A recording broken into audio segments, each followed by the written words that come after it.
Hey everybody, welcome back. Delta Flight Gaming back with a more God of War 1.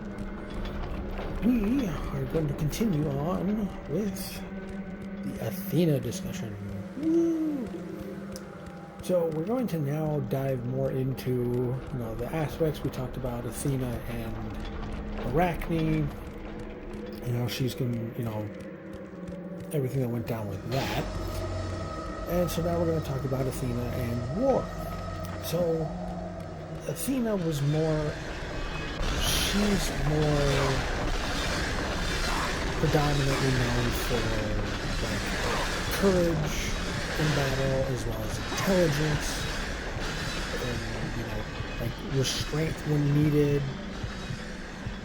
as well as, having strategy, which is kind of undead. Kind of the polar opposite of Ares, where he was just kind of like, kill them all, rip them to shreds, so on and so forth. So, a perfect example of this would be Achilles. He was able to push the Trojan army back by using deception through the use of Athena's help, rather than just kill them all. And,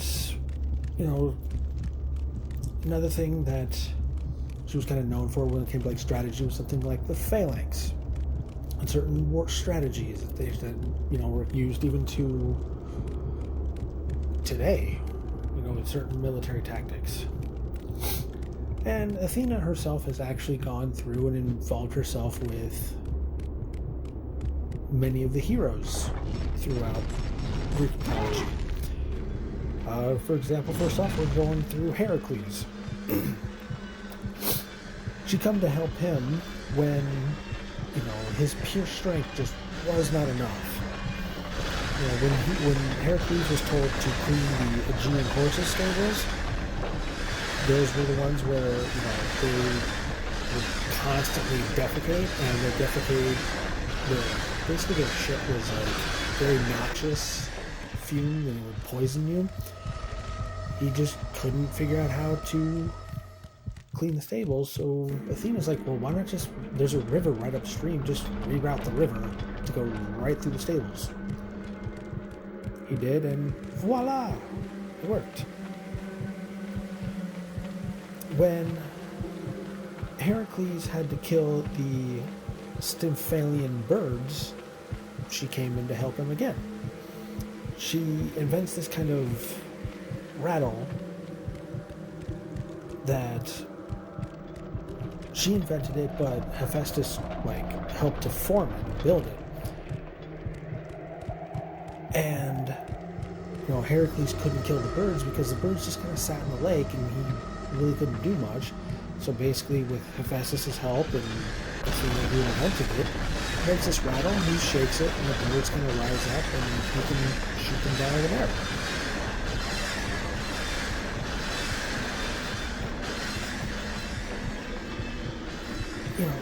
It goes again to show, maybe not be exactly a wartime thing, but, in battle, out of battle, whatever, it's about her being used to, inspire, wait, if I can't do it this way, what if I just do it a different way? The work smarter, not harder kind of aspect. She also was involved with Perseus. She helps Perseus, I should say, kill the Gorgon by giving him a reflective shield. And she wears Medusa's head on her shield to ward away enemies, or at least to time that, the whole turn to stone kind of aspect. As well as from the neck of Medusa, once the head was removed, the hero Chrysaor and the winged horse Pegasus were born, similar to how Athena was born from the head. The wrecked bodies of those who had gone in search of Pandora's box lay before him, and at once Kratos knew who was responsible.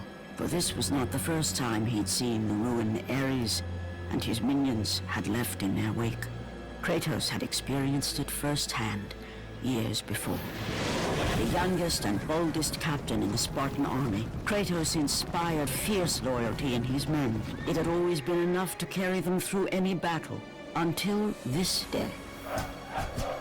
The barbarians to the east numbered in the thousands,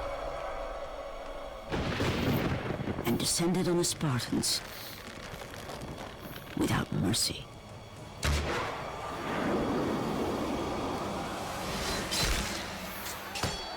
The battle lasted near hours.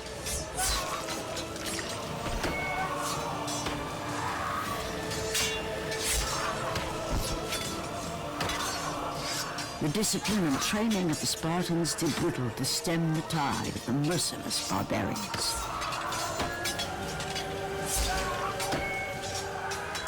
The soldiers faced a massacre, while their young captain faced the end of his brilliant career and his life. But to Kratos, victory was worth any price, even his soul. Ares! Destroy my enemies, and my life is yours!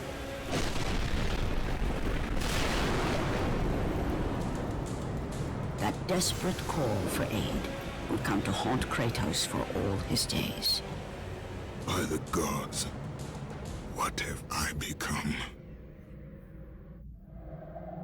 Alright.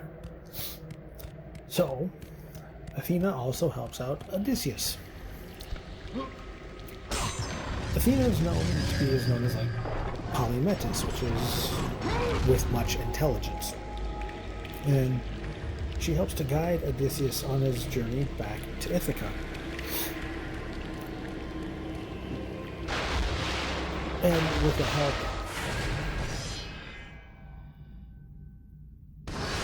from Athena, Odysseus creates the Trojan horse, which we know is used as trickery.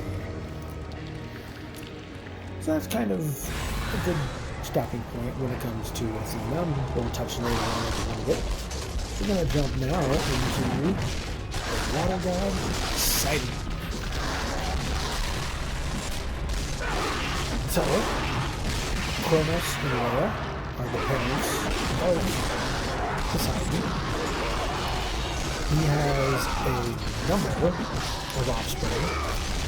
He has King Peleus on Iolcus with Tyra, Theseus with the Princess Aethra of Trozen,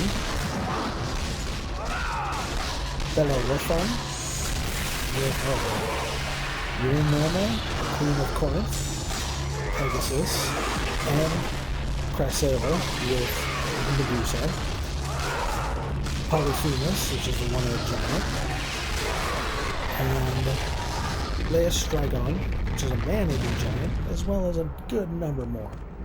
So he was almost as like getting it on kind of a guy as Zeus was.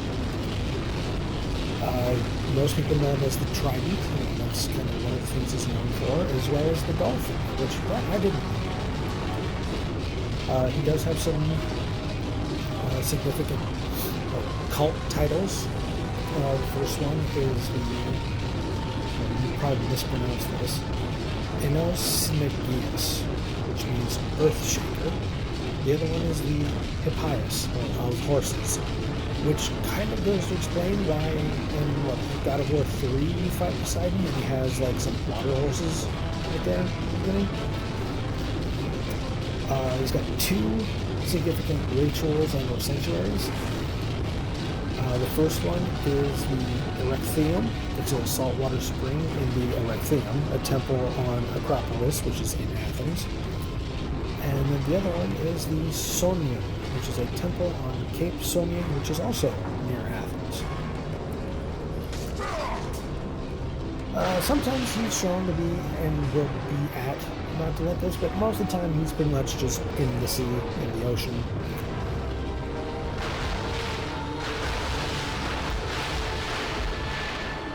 the notes actually say that because sometimes he sires minor, cute little deities like nymphs, but sometimes monsters like Cyclops, Polyphemus, and Lestragon.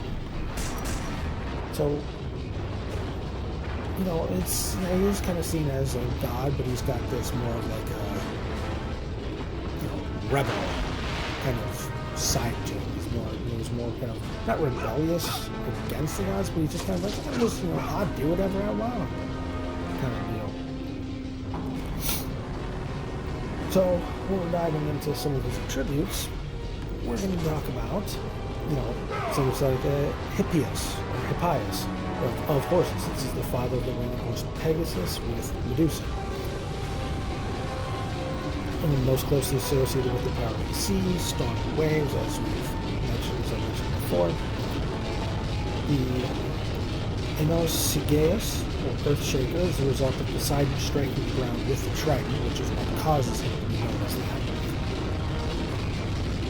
And he's also associated more with the natural world, as opposed to, or associated with more of like the opposite side of some of these other gods who are like Athena, who is just, well, she's of the world, but she's like, he's more just like the natural, like waves, the ocean, that kind of natural world. So there is the Temple of Poseidon at Sonyan, which now, if you were to look at it, is pretty much just pillars. That's pretty much all that's left of it. So we're going to move on to the difference between Athena and Poseidon. Mostly they're going to be tied to the contest of Athens.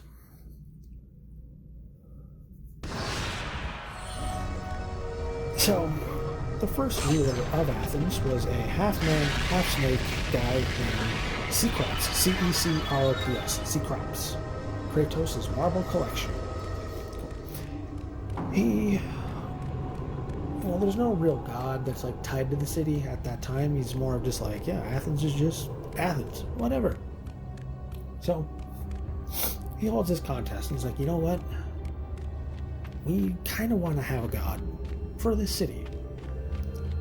Is it going to be Athena, or is it going to be Poseidon? Or anybody who wants to join can, by all means, join. And Athena and Poseidon are both like, I'll apply. Sure, why not? So, they show up at the palace, and they're both asked. So it's like, alright, if you guys want to be the god of this town, of this city, you need to give some sort of like, unique gift to the Athenians. Just whatever you think would be best for the city, for the Athenians, go ahead and get it for them. So, Poseidon's like, I got it. Here's what you gotta do. Takes his trident, points the spear down, and then slams it into the ground. The water bursts forth. He's like, check it out. Water. This will work for you guys. What people need to survive is water. There's just a downside. It's not fresh water, it's salt water. Not exactly useful. Doesn't exactly help.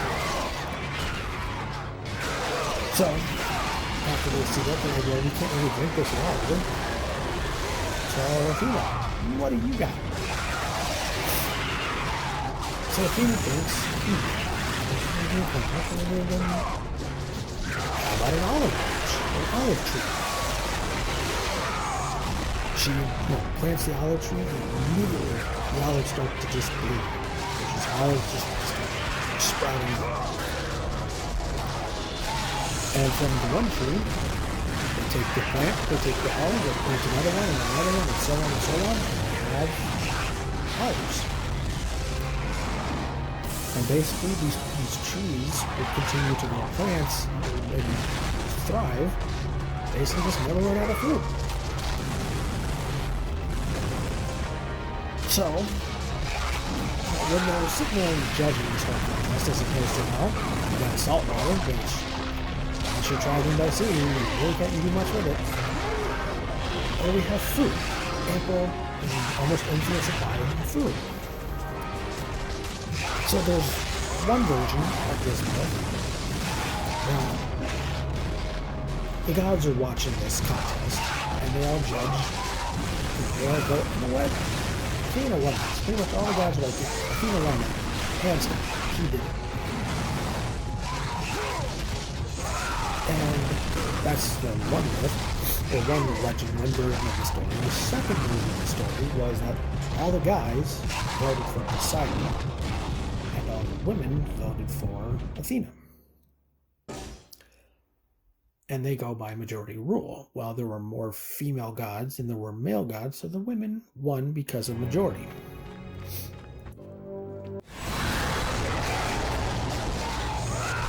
And as retribution to that, men deny the women the right to vote just to make Poseidon happy. Which seems kind of childish. Just flat out. Like, it's just like, oh, we're so losers. So, pretty much, Athena won the city of Athens. That's how she was known to be associated with the city of Athens. Now, there are a few cults of Athena in Athens.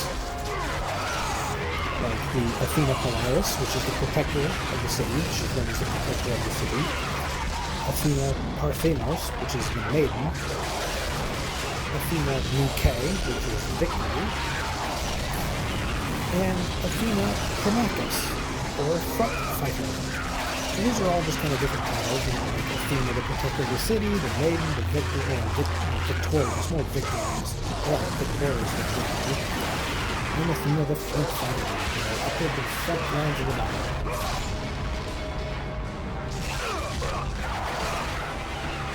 Okay. So, the altar, there was an altar for Athena the Polaris, the protector of the city. There was an altar that was built on the Acropolis. It was built in the 6th century BC, before the Parthenon was built. So that's another place I'd like to see, the Parthenon, or what's left of it. What the altar is, it's a flat statue of a log tree thought to have been sent from Olympus, which is why it grows so continuously in the mountains. And even though much of the Acropolis was destroyed along with the temple by the period back before you can see. So what's left of it is, if you ever see it, kind of just looks like what's left of a petrified dead tree that has been cut down, or what's left of it.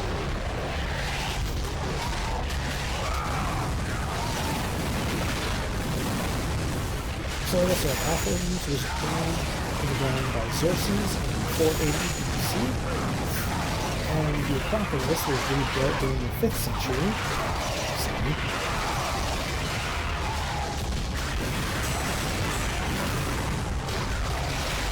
Let's see. Yeah, it's kind of hard to do some of these notes, mostly because of the fact that there are a lot of visual representations, like some of the, like the Parthenon and some of these buildings. So it's kind of hard to be like, see this building? Oh wait, you can't. All right, we're going to go into the Parthenon itself. Okay. So, let's see.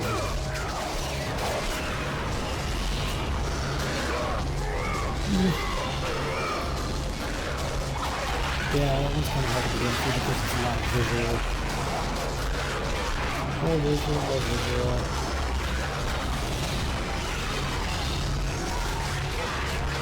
I can do this one. The Great Panathenea Festival. So, this takes place every 4 years in Athens to Athena. The 20th day of the month of Hekatombeon, which is either July or August to us. It coincides with Athena's birthday. It includes things like rituals, sacrifices, athletic and musical contests, as well as just big, huge procession. And the procession brings a new garment or peplos to the cult statue of Athena. They give her new clothes, new garments, just kind of refresh, kind of like here's a birthday gift. But over 40 years. And then there's some Pantheonic games. There's athletics, so we have equestrian and chariot events, and there's boat races, army maneuvers. Pantheonic Amphora is the prize. I'm not exactly sure what that is, but probably have to check that one out. There's also music, so there's singers, kitharas, flutes, an olive crown in gold is the prize. That'd be kind of cool. I don't know how much that would be worth, but it's kind of cool. And then you have a lot of poets, so they're reciting more like epic poetry. And it's more just, just them speaking. There's not really music behind it that gets played when you're reciting everything.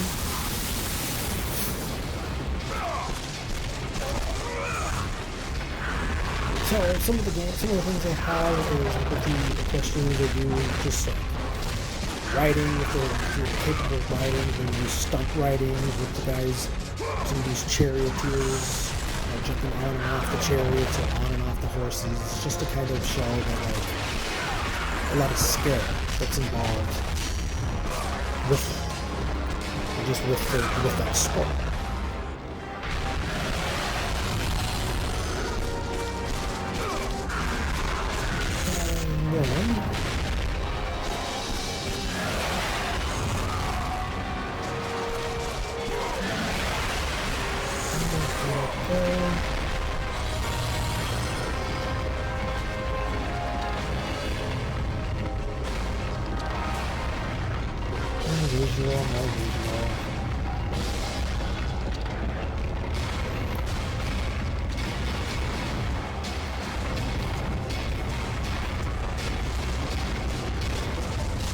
I probably should have pre-screened this a little bit better. I can get through.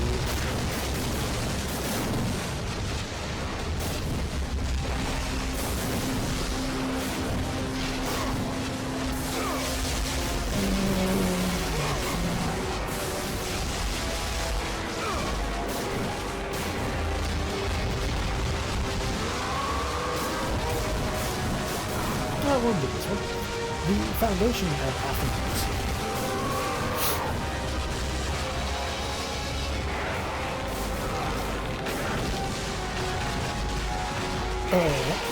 The foundation of Athens, there's some crazy stuff that kind of goes on between some people, and Athena ends up with Poseidon, or in some cases Hephaestus's baby girl, on her leg. Yummy.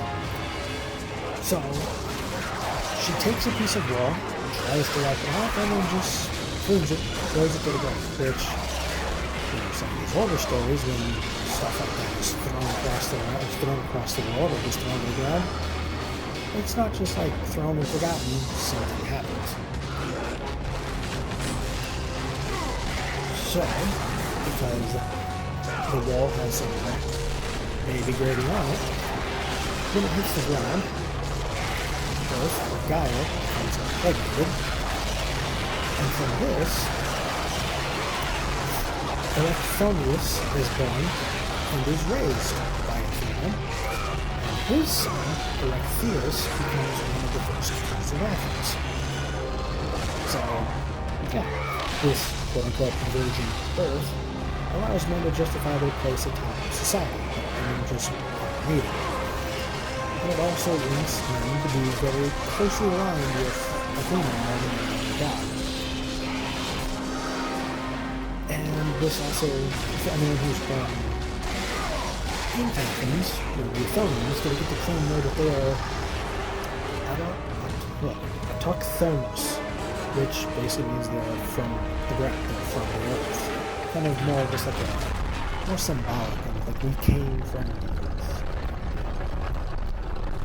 And that is going to wrap up Athena and Poseidon. So we're just going to run through here. Oh, that killed me.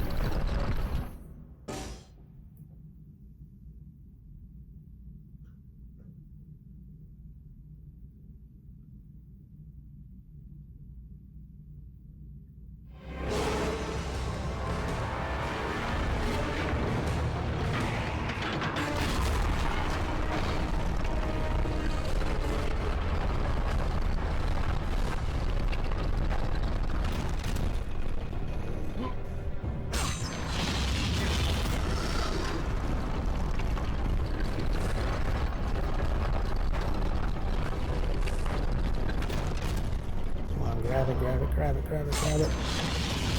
Cool.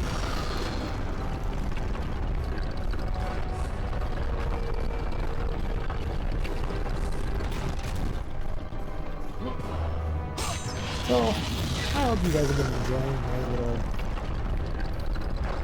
Greek mythology discussions throughout this. I mean, I've been having fun. This is really fun class. You know, it was huge eye-opener, because I didn't know too much about Greek mythology. I knew a little bit, but not enough to be like, oh yeah, I knew that. Oh, I knew that too.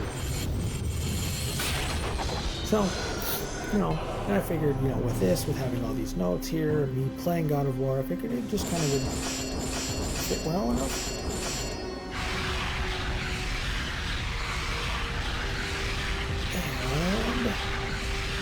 And level 2.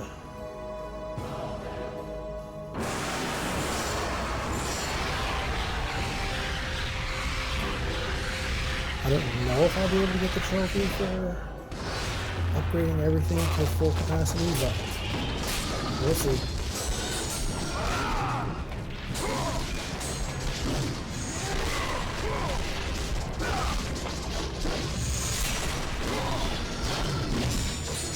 I hate these enemies.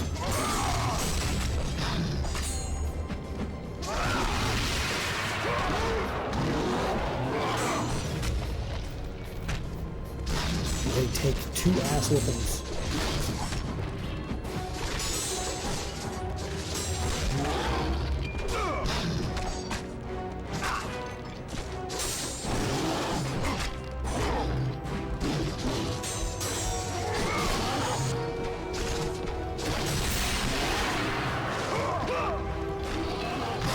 Alright, 1 down.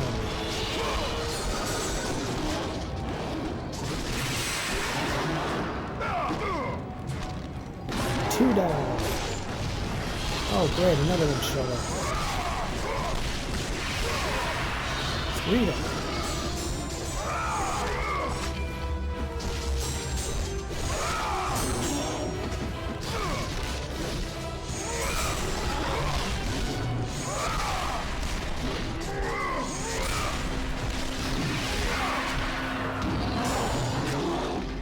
Oh, he got up quick.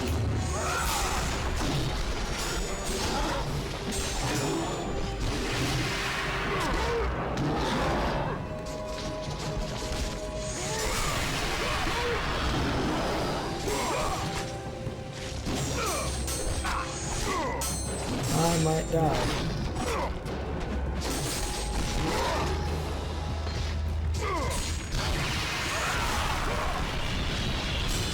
Now that would be an interesting achievement if I would do a no death run in God of War.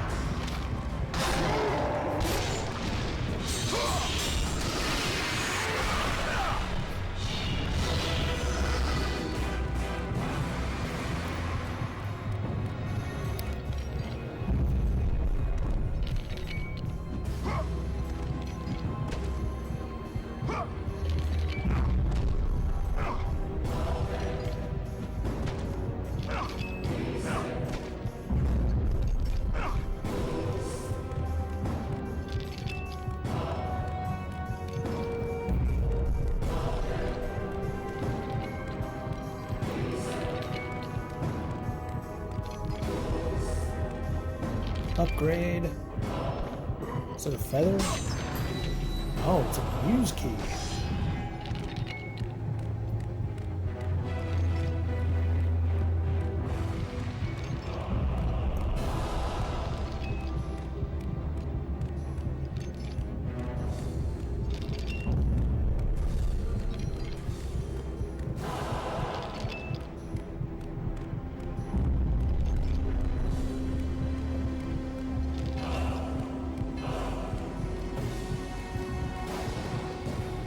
Can I get some help? Oh no, I don't want to fight you guys.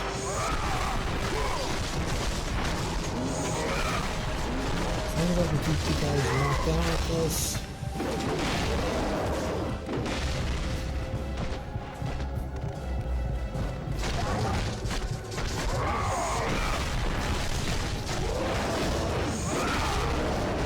I'm in trouble.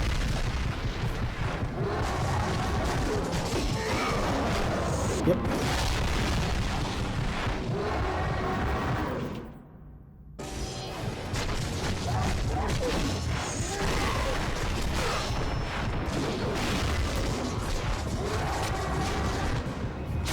Look how it starts me off with very little health. Hopefully this should do something.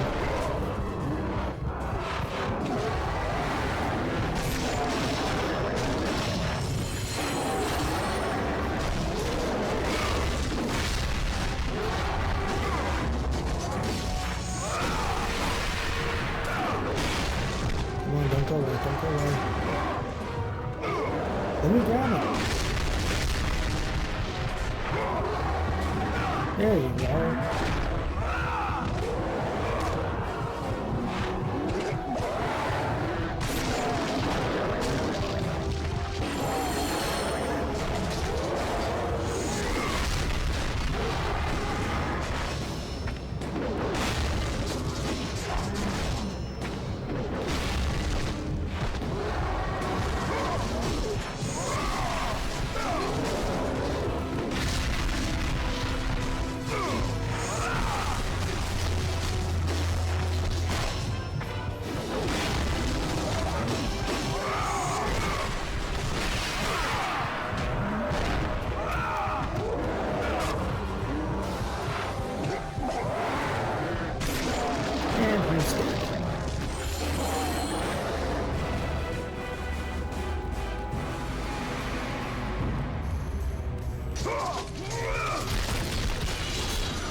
And there's a save point and some healing boxes. Perfect. Alright, you guys. That is going to do it for this episode. Next time, we're going to get into Hermes and Hestia. So, if you enjoy this content, feel free to like, share, comment, and subscribe. And I will see you in the next video. See ya.